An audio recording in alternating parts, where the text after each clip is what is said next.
ദൈവത്തിന് സ്തോത്രം. ഇന്നത്തെ വായനയ്ക്കായി തിരഞ്ഞെടുത്ത വേദഭാഗങ്ങൾ ഉൽപ്പത്തി പുസ്തകം അതിൻ്റെ 42-43 അധ്യായങ്ങൾ. അധ്യായം 42. മിസ്രൈമിൽ ധാന്യം ഉണ്ടെന്ന് യാക്കോബ് അറിഞ്ഞപ്പോൾ തൻ്റെ പുത്രന്മാരോട്, നിങ്ങൾ തമ്മിൽ നോക്കി നിൽക്കുന്നതെന്ത്? മിസ്രൈമിൽ ധാന്യം ഉണ്ടെന്ന് ഞാൻ കേട്ടിരിക്കുന്നു. നാം മരിക്കാതെ ജീവിച്ചിരിക്കേണ്ടതിന് അവിടെ ചെന്ന് അവിടെ നിന്ന് നമുക്ക് ധാന്യം കൊള്ളുവിൻ എന്ന് പറഞ്ഞു. യോസഫിൻ്റെ സഹോദരന്മാർ 10 പേർ മിസ്രൈമിൽ ധാന്യം കൊള്ളുവാൻ പോയി. എന്നാൽ യോസഫിൻ്റെ അനുജനായ ബെന്യാമിന് പക്ഷേ വല്ല ആപത്തും ഭവിക്കും എന്ന് വെച്ച് യാക്കോബ് അവനെ സഹോദരന്മാരുടെ കൂടെ അയച്ചില്ല.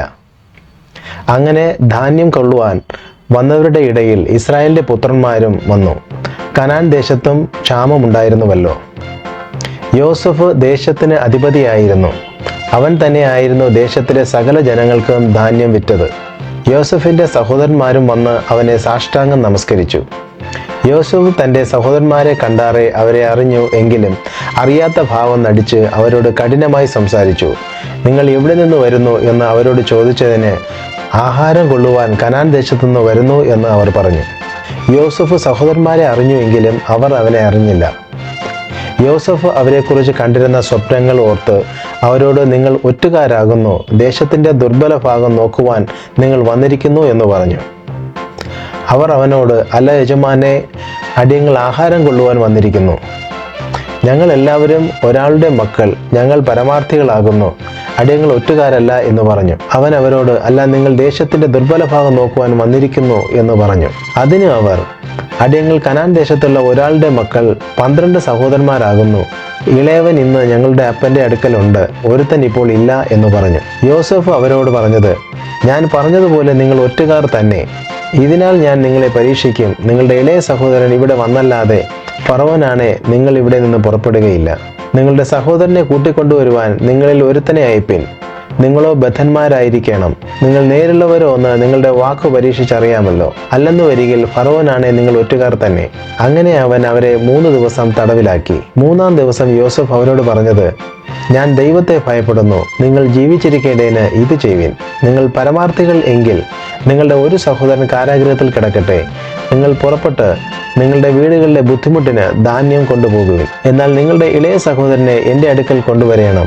അതിനാൽ നിങ്ങളുടെ വാക്ക് നേരെന്ന് തെളിയും. നിങ്ങൾ മരിക്കേണ്ടി വരികയില്ല. അവർ അങ്ങനെ സമ്മതിച്ചു. ഇത് നമ്മുടെ സഹോദരനോട് നാം ചെയ്ത ദ്രോഹമാകുന്നു. അവൻ നമ്മോട് കെഞ്ചിയപ്പോൾ നാം അവൻ്റെ പ്രാണസങ്കടം കണ്ടാറേയും അവൻ്റെ അപേക്ഷ കേട്ടില്ലല്ലോ.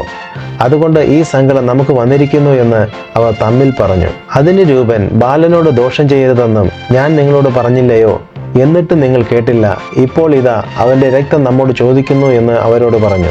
യോസഫ് അവരോട് സംസാരിച്ചത് ദ്വിഭാഷി മുഖാന്തരമായിരുന്നത് കൊണ്ട് അവൻ അത് ഗ്രഹിച്ച് എന്ന് അവർ അറിഞ്ഞില്ല. അവൻ അവരെ വിട്ടുമാറിപ്പോയി കരഞ്ഞു. പിന്നെ അവരുടെ അടുക്കൽ വന്ന് അവരോട് സംസാരിച്ച് അവരുടെ കൂട്ടത്തിൽ നിന്ന് ശിമയോനെ പിടിച്ച് അവർ കാൺകെ ബന്ധിച്ചു. അവരുടെ ചാക്കിൽ ധാന്യം നിറപ്പാനും അവരുടെ ദ്രവ്യം അവനവൻ്റെ ചാക്കിൽ തിരികെ വെപ്പാനും വഴിക്ക് വേണ്ടിയ ആഹാരം അവർക്ക് കൊടുപ്പാനും യോസഫ് കൽപ്പിച്ചു. അങ്ങനെ തന്നെ അവർക്ക് ചെയ്തു കൊടുത്തു. അവർ ധാന്യം കഴുതപ്പുറത്ത് കയറ്റി അവിടെ നിന്ന് പുറപ്പെട്ടു. വഴി അമ്പലത്ത് വെച്ച് അവരിൽ ഒരുത്തൻ കഴുതയ്ക്ക് തീൻ കൊടുപ്പാൻ ചാക്ക് അഴിച്ചപ്പോൾ തൻ്റെ ദ്രവ്യം ചാക്കിൻ്റെ വാക്കിൽ ഇരിക്കുന്നത് കണ്ടു. തൻ്റെ സഹോദരന്മാരോട്, എൻ്റെ ദ്രവ്യം എനിക്ക് തിരികെ കിട്ടി, അത് ഇതാ എൻ്റെ ചാക്കിൽ ഇരിക്കുന്നു എന്ന് പറഞ്ഞു.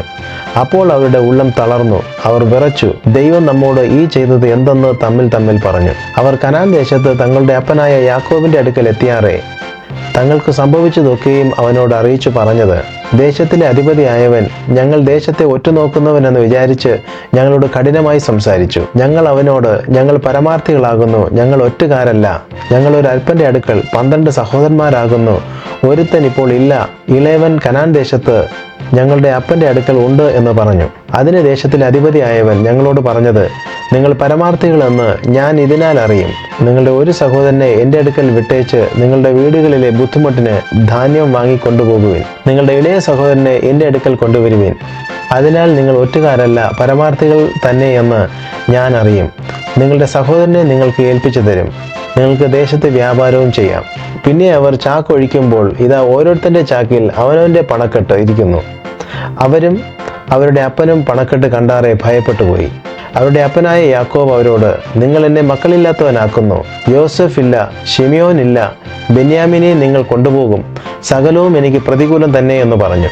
അതിന് രൂപൻ അപ്പനോട്, എൻ്റെ കയ്യിൽ അവനെ ഏൽപ്പിക്കുക, ഞാൻ അവനെ നിന്റെ അടുക്കൽ മടക്കി കൊണ്ടുവരും. ഞാൻ അവനെ നിന്റെ അടുക്കൽ കൊണ്ടുവരാത്ത പക്ഷം എൻ്റെ 2 പുത്രന്മാരെ കൊന്നുകളക എന്ന് പറഞ്ഞു. എന്നാൽ അവൻ, എൻ്റെ മകൻ നിങ്ങളോട് കൂടെ പോരുകയില്ല. അവൻ്റെ ജ്യേഷ്ഠൻ മരിച്ചുപോയി, അവൻ ഒരുത്തനെ ശേഷിപ്പുള്ളൂ. നിങ്ങൾ പോകുന്ന വഴിയിൽ അവന് വല്ല ആപത്തും വന്നാൽ നിങ്ങൾ എൻ്റെ നരയെ ദുഃഖത്തോടെ പാതാളത്തിലേക്ക് ഇറങ്ങുമാറാക്കുമെന്ന് പറഞ്ഞു. അധ്യായം 43. എന്നാൽ ക്ഷാമം ദേശത്ത് കഠിനമായി തീർന്നു. അവർ മിസ്രൈമിൽ നിന്ന് കൊണ്ടുവന്ന ധാന്യം തിന്നു തീർന്നപ്പോൾ അവരുടെ അപ്പൻ അവരോട്, നിങ്ങൾ ഇനിയും പോയി കുറേ ആഹാരം കൊള്ളുവിൻ എന്ന് പറഞ്ഞു. അതിന് യഹൂദ അവനോട് പറഞ്ഞത്, നിങ്ങളുടെ സഹോദരൻ നിങ്ങളോട് കൂടെ ഇല്ലാതിരുന്നാൽ നിങ്ങൾ എൻ്റെ മുഖം കാണുകയില്ല എന്ന് അദ്ദേഹം തീർച്ചയായും ഞങ്ങളോട് പറഞ്ഞിരിക്കുന്നു. നീ ഞങ്ങളുടെ സഹോദരനെ ഞങ്ങളുടെ കൂടെ അയച്ചാൽ ഞങ്ങൾ ചെന്ന് ആഹാരം വാങ്ങിക്കൊണ്ടുവരാം. അയക്കാഞ്ഞാലോ ഞങ്ങൾ പോകയില്ല. നിങ്ങളുടെ സഹോദരൻ നിങ്ങളുടെ കൂടെ ഇല്ല എങ്കിൽ നിങ്ങൾ എൻ്റെ മുഖം കാണുകയില്ല എന്ന് അദ്ദേഹം ഞങ്ങളോട് പറഞ്ഞിരിക്കുന്നു. നിങ്ങൾക്ക് ഇനിയും ഒരു സഹോദരൻ ഉണ്ടെന്ന് നിങ്ങൾ അദ്ദേഹത്തോട് പറഞ്ഞു. എനിക്ക് ഈ ദോഷം വരുത്തിയത് എന്തിന് എന്ന് ഇസ്രായേൽ പറഞ്ഞു. അതിനു അവർ, നിങ്ങളുടെ അപ്പൻ ജീവിച്ചിരിക്കുന്നുവോ? നിങ്ങൾക്ക് ഇനിയും ഒരു സഹോദരൻ ഉണ്ടോ എന്നിങ്ങനെ അദ്ദേഹം ഞങ്ങളെയും ഞങ്ങളുടെ വംശത്തെയും കുറിച്ച് താല്പര്യമായി ചോദിച്ചതുകൊണ്ട് ഞങ്ങൾ ഇതൊക്കെയും അറിയിക്കേണ്ടി വന്നു. നിങ്ങളുടെ സഹോദരനെ ഇവിടെ കൂട്ടിക്കൊണ്ടുവരുവിൻ എന്ന് അദ്ദേഹം പറയുമെന്ന് ഞങ്ങൾ അറിഞ്ഞിരുന്നുവോ എന്ന് പറഞ്ഞു. പിന്നെ യഹൂദ തൻ്റെ അപ്പനായ ഇസ്രായേലിനോട് പറഞ്ഞത്, ഞങ്ങളും നീയും ഞങ്ങളുടെ കുഞ്ഞുകുട്ടികളും മരിക്കാതെ ജീവിച്ചിരിക്കേണ്ടതിന് ബാലനെ എന്നോട് കൂടെ അയക്കണം, എന്നാൽ ഞങ്ങൾ പോകാം. ഞാൻ അവന് വേണ്ടി ഉത്തരവാദിയായിരിക്കാം. നീ അവനെ എൻ്റെ കയ്യിൽ നിന്ന് ചോദിക്കണം. ഞാൻ അവനെ നിന്റെ അടുക്കൽ കൊണ്ടുവന്ന് അവനെ നിന്റെ മുമ്പിൽ നിർത്തുന്നില്ലെങ്കിൽ ഞാൻ സദാകാലവും നിനക്ക് കുറ്റക്കാരനായിക്കൊള്ളാം. ഞങ്ങൾ താമസിച്ചിരുന്നില്ലെങ്കിൽ ഇപ്പോൾ 2 പ്രാവശ്യം പോയി വരുമായിരുന്നു. അപ്പോൾ അവരുടെ അപ്പനായ ഇസ്രായേൽ അവരോട് പറഞ്ഞത്, അങ്ങനെയെങ്കിൽ ഇത് ചെയ്യുവിൻ. നിങ്ങളുടെ പാത്രങ്ങളിൽ കുറേ സുഗന്ധപ്പശ, കുറേ തേൻ, സാമ്പ്രാണിയും, സന്നിധായകം, ബോഡനണ്ടി, ബദാമണ്ടി എന്നിങ്ങനെ ദേശത്തിലെ വിശേഷ വസ്തുക്കൾ ചിലതൊക്കെയും കൊണ്ടുപോയി അദ്ദേഹത്തിന് കാഴ്ചവെപ്പിൻ. ഇരട്ടി ദ്രവ്യവും കയ്യിലെടുത്തുകൊള്ളുവിൻ. നിങ്ങളുടെ ചാക്കിൻ്റെ വായ്ക്കൽ മടങ്ങി വന്ന ദ്രവ്യവും കയ്യിൽ തിരികെ കൊണ്ടുപോകുവിൻ. പക്ഷേ അതും കൈമറിച്ചിലായിരിക്കും. നിങ്ങളുടെ സഹോദരനെയും കൂട്ടി പുറപ്പെട്ട് അദ്ദേഹത്തിൻ്റെ അടുക്കൽ വീണ്ടും ചെല്ലുവിൻ. അവൻ നിങ്ങളുടെ മറ്റേ സഹോദരനെയും ബെന്യാമിനെയും നിങ്ങളോടുകൂടി അയക്കേണ്ടതിന് സർവശക്തിയുള്ള ദൈവം അവന് നിങ്ങളോട് കരുണ തോന്നിക്കട്ടെ. എന്നാൽ ഞാൻ മക്കളില്ലാത്തവനാകണമെങ്കിൽ ആകട്ടെ. അങ്ങനെ അവർ ആ കാഴ്ചയും ഇരട്ടി ദ്രവ്യവും എടുത്ത് ബെന്യാമിനെയും കൂട്ടി പുറപ്പെട്ട് മിസ്രൈമിൽ ചെന്ന് യോസെഫിന്റെ മുമ്പിൽ നിന്നു. അവരോടുകൂടെ ബെന്യാമിനെ കണ്ടപ്പോൾ അവൻ തൻ്റെ ഗൃഹവിചാരനോട്, നീ ഈ പുരുഷന്മാരെ വീട്ടിൽ കൊണ്ടുപോക. അവർ ഉച്ചയ്ക്ക് എന്നോടുകൂടെ ഭക്ഷണം കഴിക്കേണ്ടതാകയാൽ മൃഗത്തെ അറുത്ത് ഒരുക്കിക്കൊള്ളുക എന്ന് കൽപ്പിച്ചു. യോസെഫ് കൽപ്പിച്ചതുപോലെ അവൻ ചെയ്തു. അവരെ യോസെഫിന്റെ വീട്ടിൽ കൂട്ടിക്കൊണ്ടുപോയി. തങ്ങളെ യോസെഫിന്റെ വീട്ടിൽ കൊണ്ടുപോകയാൽ അവർ ഭയപ്പെട്ടു. ആദ്യത്തെ പ്രാവശ്യം നമ്മുടെ ചാക്കിൽ മടങ്ങി വന്ന ദ്രവ്യം നിമിത്തം നമ്മെ പിടിച്ച് അടിമകളാക്കി നമ്മുടെ കഴുതകളെയും എടുത്തുകൊള്ളേണ്ടതിനാകുന്നു നമ്മെ കൊണ്ട് വന്നിരിക്കുന്നത് എന്ന് പറഞ്ഞു. അവർ യോസെഫിന്റെ ഗൃഹവിചാരന്റെ അടുക്കൽ ചെന്ന് വീട്ടുവാതിക്കൽ വെച്ച് അവനോട് സംസാരിച്ചു. യജമാനനെ, ആഹാരം കൊള്ളുവാൻ ഞങ്ങൾ മുമ്പേ വന്നിരുന്നു. ഞങ്ങൾ വഴിയമ്പലത്തിൽ ചെന്ന് ചാക്കഴിച്ചപ്പോൾ ഓരോരുത്തരുടെ ദ്രവ്യം മുഴുവനും അവനവൻ്റെ ചാക്കിൻ്റെ വായ്ക്കൽ ഉണ്ടായിരുന്നു. അത് ഞങ്ങൾ വീണ്ടും കൊണ്ടുവന്നിരിക്കുന്നു. ആഹാരം കൊള്ളുവാൻ വേറെ ദ്രവ്യവും ഞങ്ങൾ കൊണ്ടുവന്നിട്ടുണ്ട്. ദ്രവ്യം ഞങ്ങളുടെ ചാക്കിൽ വെച്ചത് ആരെന്ന് ഞങ്ങൾക്ക് അറിഞ്ഞുകൂടാ എന്ന് പറഞ്ഞു. അതിനു അവൻ, നിങ്ങൾക്ക് സമാധാനം, നിങ്ങൾ ഭയപ്പെടേണ്ട. നിങ്ങളുടെ ദൈവം നിങ്ങളുടെ അപ്പൻ്റെ ദൈവം തന്നെ. നിങ്ങളുടെ ചാക്കിൽ നിങ്ങൾക്ക് നിക്ഷേപം തന്നിരിക്കുന്നു. നിങ്ങളുടെ ദ്രവ്യം എനിക്ക് കിട്ടി എന്ന് പറഞ്ഞു.